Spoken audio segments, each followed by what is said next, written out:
నమస్తే, welcome to 69 TV news. నేను మానసారెడ్డి. ముందుగా 69 టీవీ ప్రేక్షకులకు రథసప్తమి శుభాకాంక్షలు.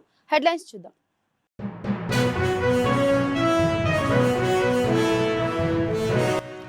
ఎమ్మెల్సీ తీన్మార్ మల్లన్నను నల్గొండలో డబ్బులు పెట్టి గెలిపించాం. ఆయన తన పరిధి దాటి మాట్లాడుతున్నాడన్న ఎమ్మెల్యే అనిల్ కుమార్.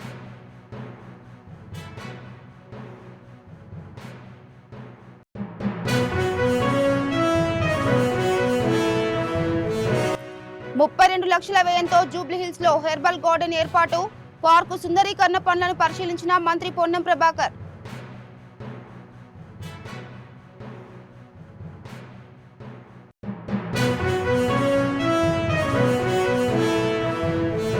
బిల్డర్ వేణుగోపాల్ రెడ్డిది ఆత్మహత్య కాదు, ముమ్మాటికి ప్రభుత్వ హత్య. సీఎం రేవంత్ రెడ్డిపై నిప్పులు చెరిగిన మాజీ మంత్రి హరీష్ రావు.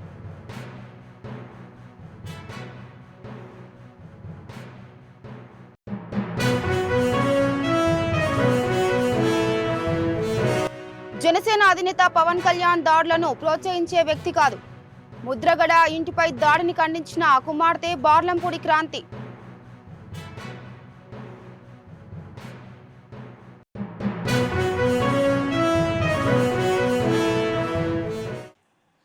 ఇక డీటెయిల్స్కి వెళ్తే ఎమ్మెల్సీ తీన్మార్ మల్లన్న ఆయన పరిధి దాటి మాట్లాడుతున్నాడని, నల్లగొండలో మేము డబ్బులు ఖర్చు పెట్టి ఆయన్ని గెలిపించామని భువనగిరి ఎమ్మెల్యే కుంభం అనిల్ కుమార్ రెడ్డి హాట్ కామెంట్స్ చేశారు. ఒకే కమ్యూనిటీని టార్గెట్ చేసి మాట్లాడుతున్నాడని, ఆయనపై పార్టీ చర్యలు తీసుకుంటుందన్నారు ఎమ్మెల్యే కుంభం అనిల్ కుమార్. ఒకటి చెప్పదలుచుకున్నాము, రియల్ ఎస్టేట్ అనేది పడిపోయింది. గత ఎన్నికలకు ముందే, గత ఎన్నికలకు ఒక 5-6 నెలల ముందే రియల్ ఎస్టేట్ సేల్స్ పడిపోయినాయి. పోయిన ఎన్నికల అసెంబ్లీ జనరల్ ఎలక్షన్స్, అసెంబ్లీ ఎన్నికల ముందే పడిపోయింది. ఎలక్షన్స్ తర్వాత క్రమంగా పెరుగుతూ వచ్చింది. గత 2-3 నెలలకెళ్ళి చూడండి, రిజిస్ట్రేషన్స్ ఇన్ఫాక్ట్ పెరిగినాయి. ఈరోజు పెరుగుతున్న రియల్ ఎస్టేట్ ను, హైదరాబాద్ లో రియల్ ఎస్టేట్ పెరుగుదలను చూసి కూడా ఓర్వలేక ఇటు ప్రభుత్వాన్ని, ఇటు రేవంత్ రెడ్డి గారి మీద అక్కసుతోటి బదనా చేసే కార్యక్రమం చేస్తున్నాం. హైదరాబాద్ బ్రాండ్ ఇమేజ్ ను పడగొట్టే కార్యక్రమం చేస్తున్నాం తప్పితే ఇంకోటి కాదు. యాక్చువల్ గా చెప్పాలంటే హైదరాబాద్ లో రియల్ ఎస్టేట్ రంగాన్ని ఇన్ఫ్లేట్ చేసి ఒక బబుల్ లాగా పెంచి, అంతకుముందు రియల్ ఎస్టేట్ చూస్తే ఒక పోయిన ఎలక్షన్స్ కంటే ముందు 2-3 ఏళ్ళ వెనక్కి వెళ్ళి చూస్తే రెరా అనేది అసలు లేకుండే. రియల్ ఎస్టేట్ రెగ్యులేటరీ అథారిటీ అనేది మొత్తంగా లేని పరిస్థితి ఉండే.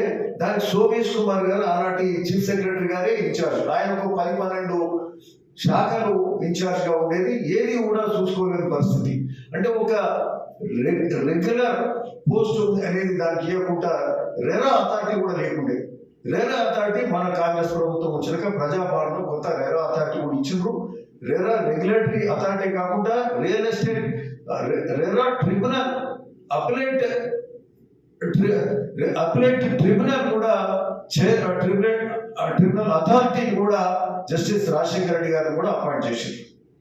అయితే ఈ రెండు కూడా అంతకుముందు సరిగ్గా పనిచేయని పరిస్థితులలో నాటి వెంచర్స్ చేస్తూ, ప్రీసేల్స్ చేస్తూ, అడ్డగోలు రేట్ల కొనుక్కొని పర్మిషన్లు రాకముందే రెరా అనేది అప్లై చేయనప్పుడు, రెరా అథారిటీ లేనప్పుడు ప్రీసేల్స్ చేసి ప్రజల దగ్గర వేలాది ఫ్లాట్లు ప్రీసేల్స్ చేసి మరి ఆ డబ్బులు అడ్డగోలు కొల్లగొట్టి ఆ వెంచర్స్ అనేటి అవి స్టార్ట్ కూడా కాలే.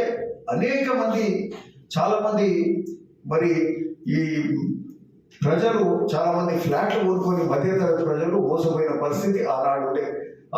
మరి వేలాది మంది ఆనాడు కొనుక్కొని ఆ మార్కెట్ మొత్తం కూడా ఆ డబ్బులను ఇన్వెస్ట్ చేసి ఆ ప్రాజెక్ట్స్ అవన్నీ కూడా సాహితీ లాంటి ప్రాజెక్ట్స్ చెప్పాలంటే ఈ మధ్య మీరు చూశారు కూడా. మరి అక్కడ కొంపెనీలో కానీ అమీన్పూర్లో కానీ ఆ వెంచర్ స్టాప్ అని మరి దాదాపు 1000 కోట్లు కూడా వసూలు చేశారు. అట్లా ఇంకా చాలా మంది కూడా ఉన్నారు. అంటే ఈ గత ప్రభుత్వ నిర్వాహకం వల్ల రియల్ ఎస్టేట్ ఏం జరిగింది కూడా చూడని పరిస్థితి. ప్రజల సొమ్ము మోసపోయారు. 32 లక్షల రూపాయల వ్యయంతో చేపట్టిన జూబ్లీహిల్స్ హెర్బల్ గార్డెన్ అభివృద్ధి పనులను హైదరాబాద్ ఇన్ఛార్జి మంత్రి పొన్నం ప్రభాకర్ ప్రారంభించారు. ఈ కార్యక్రమంలో mayor Gadwal Vijayalakshmi, deputy mayor Srilatha Shobhan Reddy, commissioner, zonal commissioner, corporator Vijaya Reddy తదితరులు పాల్గొన్నారు.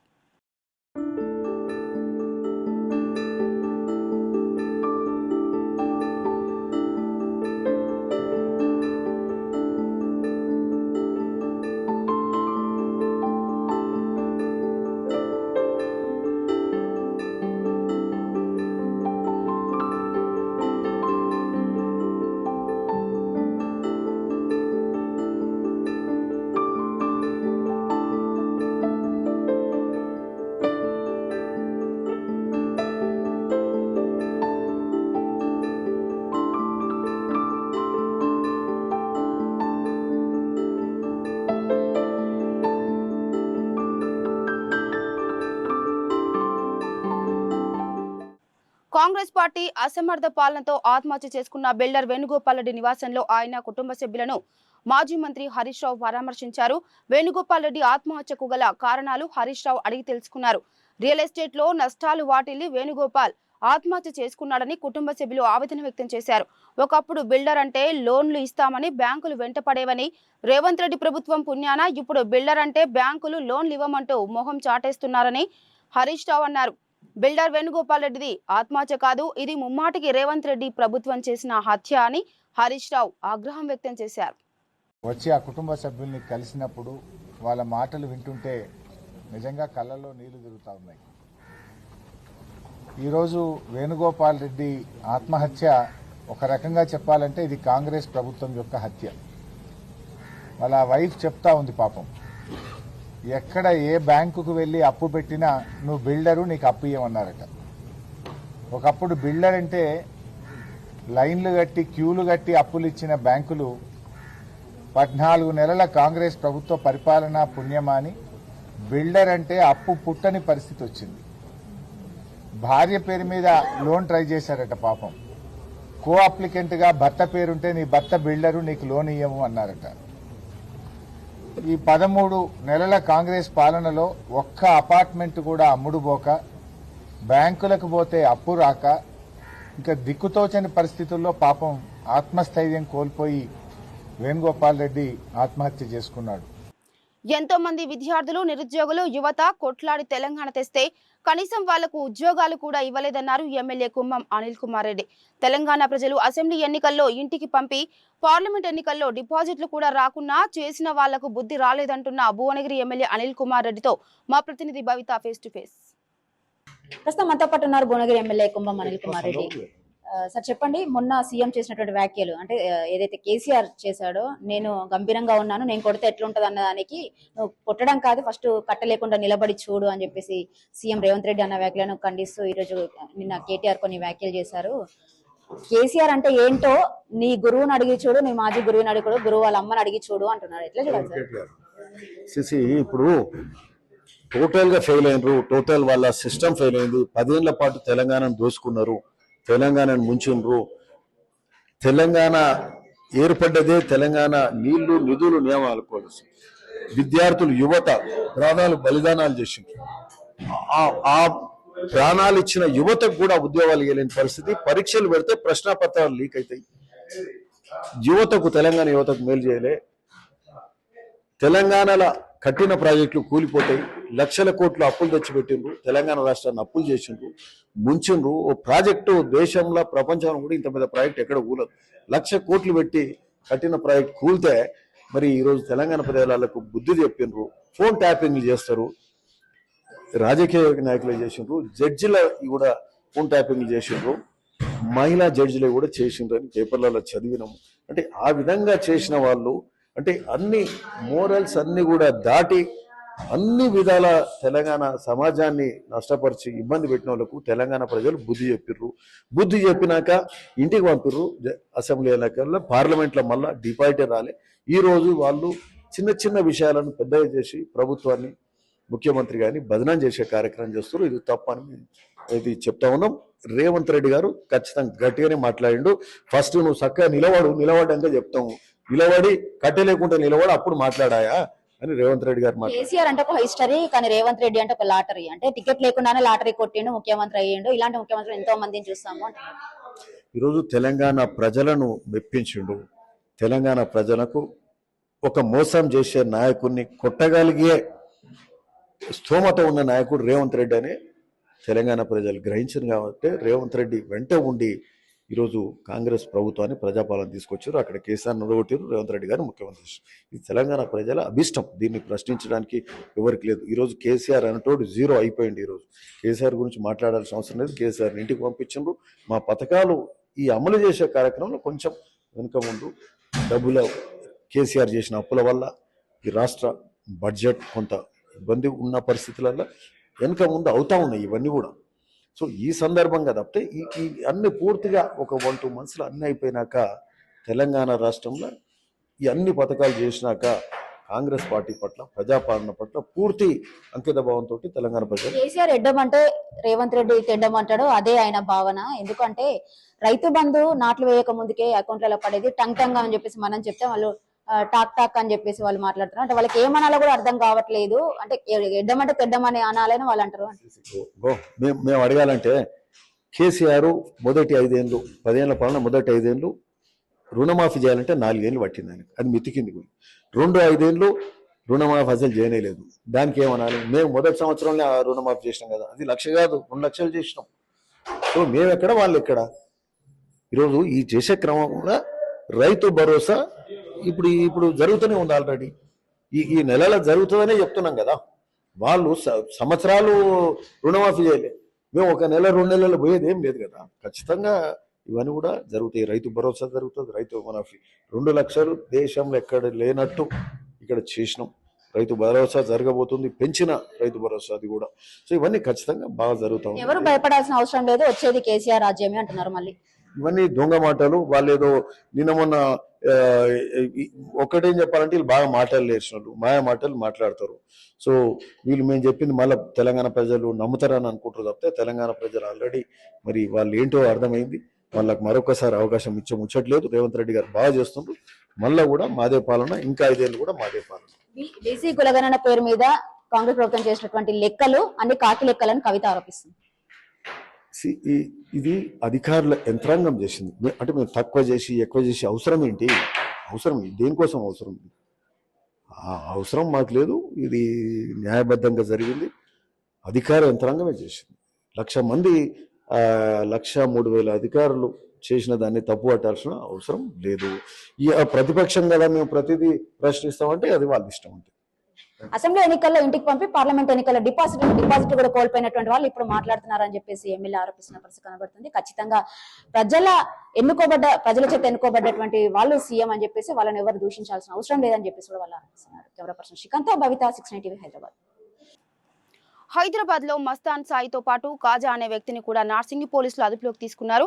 ఈ నేపథ్యంలో లావణ్య నార్సింగి పోలీస్ స్టేషన్ కు చేరుకున్నారు. వీరిద్దరూ కలిసి తనపై బెదిరింపులకు పాల్పడ్డారని ఆమె తెలిపారు.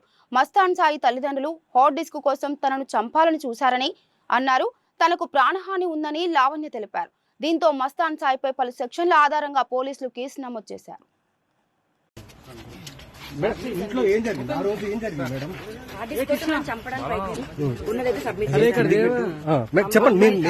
చెప్పండి. అమ్మాయిల వీడియోలు తీస్తుంటాడు అతను, స్క్రీన్ రికార్డ్ తీస్తుంటాడు, హిడెన్ కెమెరాస్ పెట్టి తీస్తుంటాడు. దానికి సంబంధించినవన్నీ సబ్మిట్ చేశాను. సబ్మిట్ చేశానండి. మీకోసం ఆగినా, మీకోసమే మేము ఉన్నాము.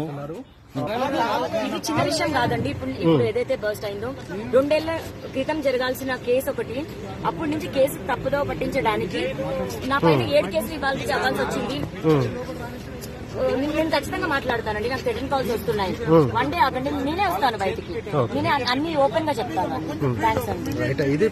మాజీ మంత్రి ముద్రగడ పద్మనాభం ఇంటిపై జరిగిన దాడిని ఆయన కుమార్తె బార్లంపూడి క్రాంతి ఖండించారు. రాజమండ్రిలోని ఆమె మీడియాతో మాట్లాడుతూ తన తండ్రి ఇంటిపై దాడి జరగడం బాధాకరంగా ఉందన్నారు. అయితే జనసేన దాడి చేసిందని వస్తున్న వార్తలు అవాస్తవమన్నారు. తమ పార్టీ అధినేత పవన్ కళ్యాణ్ ఇలాంటి దాడులను ప్రోత్సహించారని ఆమె స్పష్టం చేశారు. పోలీసులు సమగ్ర విచారణ జరిపి నిందితుడు ఎవరు, దేనికోసం చేశారో స్పష్టం చేయాలని డిమాండ్ చేశారు. ఈరోజు కిర్లంపూడిలో నాన్నగారింటి దగ్గర దాడి జరిగిందని టీవీలో చూసి చాలా బాధపడ్డారు. ఇలాంటి దాడులు ఎక్కడ ఎవరి మీద జరగకూడదు. నేను ఈ దాడిని తీవ్రంగా ఖండిస్తున్నాను. పవన్ కళ్యాణ్ గారు ఇలాంటి దాడుల వెనకాల అస్సలు ప్రోత్సహించరు.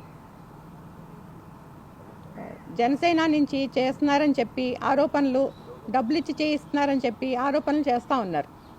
పవన్ కళ్యాణ్ గారు ఎప్పుడూ ఇలాంటివి ప్రోత్సహించలేదు. ఆయనకి ప్రజలన్నా నాయకులన్నా ఎంతో గౌరవం. వాళ్ళ మీదకి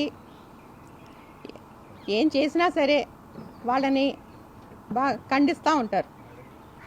పోలీసులు ఈ విషయాన్ని క్షుణ్ణంగా పరిశీలించి ఎవరు చేయించారు, డబ్బులు ఇచ్చి చేయించారు అని, ఎవరికి లాభం అన్నది మొత్తం తెలుసుకొని బయట పెట్టాలని నేను కోరుకుంటున్నాను. ఎవరో తాగేసి చేసినంత మాత్రాన అది జనసేన చేసిందని పార్టీ తరపున చెప్పడం అన్నది కరెక్ట్ కాదు. ఎవరో 1-2 మీటింగులకు వచ్చి జనసేన జై జనసేన అన్నంత మాత్రాన వాళ్ళు చేసిన పనిని కూడా ఇలా పార్టీ పరంగా నెట్టడం కూడా అంత కరెక్ట్ కాదని నేను భావిస్తున్నాను. నేను జనసేన పెద్దలతో కూడా మాట్లాడాను. వాళ్ళు కూడా ఎవరు చేశారు, ఎవరు చేయించారు వెనకాలండి ఎంత పెద్దవాళ్ళైనా సరే వాళ్ళని బయటికి తీసుకొచ్చి అందరికీ చెప్తారని నాకు మాట ఇచ్చారు. సీని గారు చెప్పినట్టు నేను పార్టీ ఎలక్షన్ ముందు జాయిన్ అవుతానంటే వద్దమ్మా తర్వాత జాయిన్ అవ్వాలి, ఇప్పుడు కాదు అని చెప్పి సర్ది చెప్పిన ఆయన ఇలాంటి దాడులు చేస్తారని మాత్రం నేను ఖచ్చితంగా ఖండిస్తాను. దీన్ని పోలీసులు మొత్తం తెలుసుకుని బయటికి తీసుకురావాలని కోరుకుంటున్నాను. నమస్కారం. మేము అనుకునేది ఏంటంటే ఇతర ప్రతిపక్ష పార్టీలు కానీ ఇతర వ్యక్తులు కానీ జనసేన పార్టీ మీద బురద జల్లడం కోసం చేస్తున్నటువంటి కార్యక్రమంగా మేము భావిస్తూ ఉన్నాం. ఎందుకంటే జనసేన పార్టీ సంబంధించి ఇలాంటి చర్యలు చేసేటువంటి వ్యక్తులు కానీ కుళ్ళు కుతంత్రాలతో రాజకీయం చేసేటువంటి చరిత్ర కానీ జనసేన పార్టీకి లేదు. ఇది కేవలం ఈ మధ్యనే మేము ఊహిస్తుంది ఏంటంటే ప్రతిపాడు నియోజకవర్గంలో కొత్తగా వైఎస్ఆర్సీపీ నుంచి ఎవరైతే ఇన్ఛార్జ్ తీసుకున్నారో ఇన్ఛార్జిగా బయటకు ఎస్టాబ్లిష్ అవ్వడం కోసం ఇలాంటి ఒక రాజకీయ క్రీడ ఆడుతున్నారని చెప్పి మేము భావిస్తూ ఉన్నాం. తాను కష్టపడి సంపాదించిన ఆస్తిపై ఎవరికి హక్కు లేదని, మనోజ్ తన ఆస్తులను తనకు అప్పగించాల్సిందేనని నటుడు మోహన్ బాబు స్పష్టం చేశారు. ఆస్తి తగాదాల విషయంలో మోహన్ బాబు, మంచు మనోజ్ రంగారెడ్డి జిల్లా కలెక్టర్ ఎదుట విచారణకు హాజరయ్యారు. బాలాపూర్ మండలంలోని జల్పల్లి గ్రామంలో తాను ఉంటున్న ఇంట్లోకి మనోజ్ అక్రమంగా ప్రవేశించాడని, ఆస్తులు కావాలని డిమాండ్ చేస్తున్నాడని మోహన్ బాబు ఇదివరకే ఫిర్యాదు చేశారు.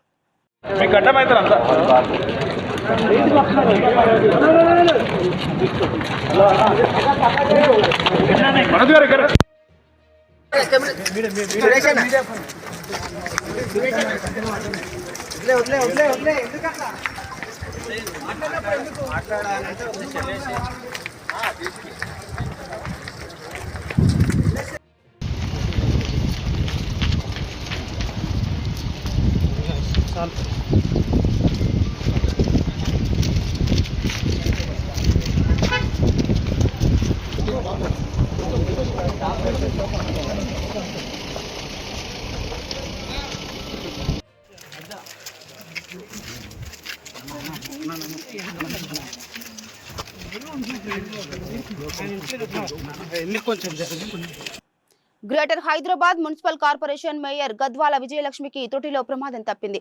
నగర సుందరీకరణ పనుల్లో భాగంగా పాదయాత్ర చేస్తున్న సందర్భంగా నాగార్జున సర్కిల్ ఫుట్పాత్ పై మేయర్ కాలు జారి కింద పడ్డారు. కింద పడ్డ మేయర్ ను పక్కనే ఉన్న మంత్రి పొన్నం ప్రభాకర్, డిప్యూటీ మేయర్ శ్రీలతారెడ్డి ఓదార్చారు. అనంతరం స్వల్ప గాయాలతో మేయర్ తన పాదయాత్రను కొనసాగించారు.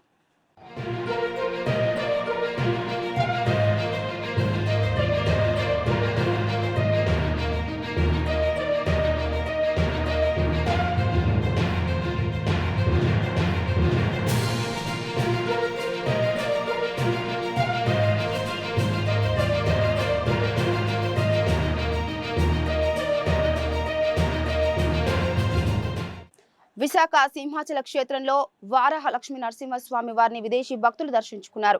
వీరికి ఆలయ అధికారులు స్వాగతం పలికి దర్శన ఏర్పాట్లు చేశారు. వరాహలక్ష్మీ నరసింహస్వామి విశిష్టతను విదేశీ భక్తులు అడిగి తెలుసుకున్నారు. ఆలయంలో ప్రత్యేక పూజలు నిర్వహించి అప్పన్న కప్ప స్తంభాన్ని ఆలింగనం చేసుకున్నారు.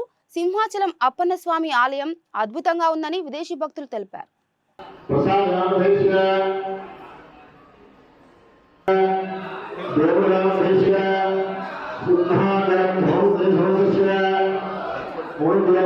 Gracias. शिवानामस्य प्रवादिगाभूते तायनानि भूतेस्य पुराणोभस्य परात्नामस्य अभिमाभूतेस्य శ్రీ కాళహస్తీశ్వర ఆలయంలో సామూహిక అక్షరాభ్యాస కార్యక్రమం శాస్త్రోక్తంగా నిర్వహించారు. ఆలయంలోని దక్షిణామూర్తి సన్నిధి వద్ద విశేష పూజలు జరిపి అనంతరం చిన్నారుల చేత అక్షరాభ్యాసం చేయించారు. వేద పండితులచే ఆశీర్వచనం ఇప్పించి చిన్నారులకు పలకలు, బలపాలు, పెన్నులు అందజేశారు. ఈ కార్యక్రమంలో ఆలయ ఈవో బాపిరెడ్డి, ఆలయ అధికారులు పాల్గొన్నారు.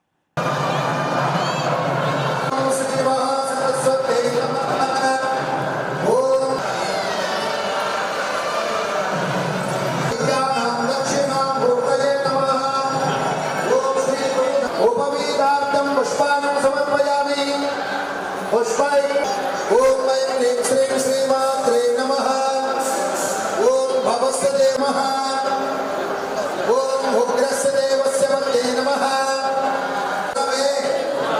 सर्वलोकानां विषये ओम श्री महासरस्वत्यै नमः అందరూ నమస్కారం చేసుకోండి. ఓం బాబాహిత సమస్త దేవదేవతాభ్యో నమః. సర్ పిల్లలకి సహస్రపరమాధి. ఇక బులెటిన్ ముగించే ముందు హెడ్లైన్స్ మరోసారి.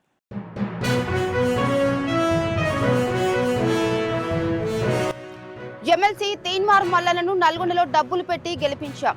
ఆయన తన పరిధి దాటి మాట్లాడుతున్నాడన్న ఎమ్మెల్యే అనిల్ కుమార్.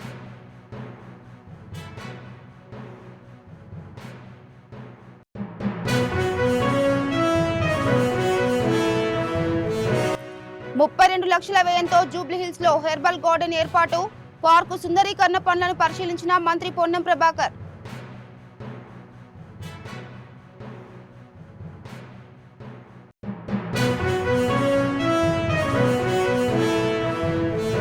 బిల్డర్ వేణుగోపాల్ రెడ్డిది ఆత్మహత్య కాదు, ముమ్మాటికి ప్రభుత్వ హత్య. సీఎం రేవంత్ రెడ్డిపై నిప్పులు చెరిగిన మాజీ మంత్రి హరీష్ రావు.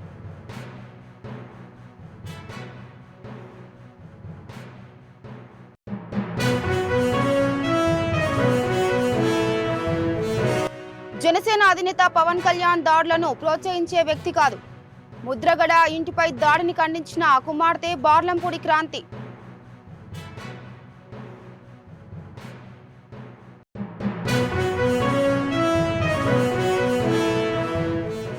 ఇవి బులెటిన్ అప్డేట్స్. మరో బులెటిన్తో మళ్ళీ కలుద్దాం. అంతవరకు చూస్తూనే ఉండండి 69 టీవీ న్యూస్. నమస్తే.